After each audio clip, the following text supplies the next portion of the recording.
திரவ்யா ஷா வெற்றிக்கு ஒரு வழக்கத்திற்கு மாறான பாதையை தேர்ந்தெடுத்தார்.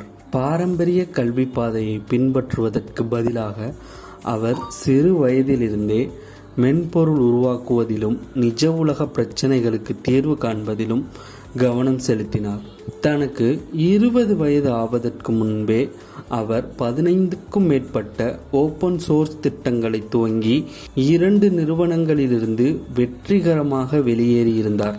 அவரது சமீபத்திய முயற்சியான சூப்பர் மெமரி முக்கிய முதலீட்டாளர்களிடமிருந்து $3 மில்லியன் திரட்டியுள்ளதுடன் செயற்கை நுண்ணறிவு முகவர்கள் காலப்போக்கில் சூழலையும் தகவல்களையும் தக்கவைத்துக் கொள்ள உதவும் நினைவக உள்கட்டமைப்பை உருவாக்கி வருகிறது.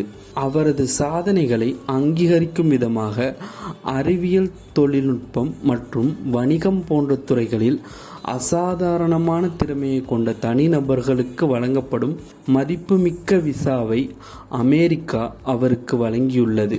செயற்கை நுண்ணறிவின் எதிர்காலம் மேம்பட்ட மாதிரிகளை மட்டும் சார்ந்திருக்கவில்லை, மாறாக செயற்கை நுண்ணறிவுக்கு நினைவில் கொள்ளவும் கற்றுக்கொள்ளவும் அனுபவங்களை தனிப்பயனாக்கவும் உதவும் சிறந்த நினைவக அமைப்புகளையே சார்ந்துள்ளது என்று திரவ்யா ஷா நம்புகிறார்.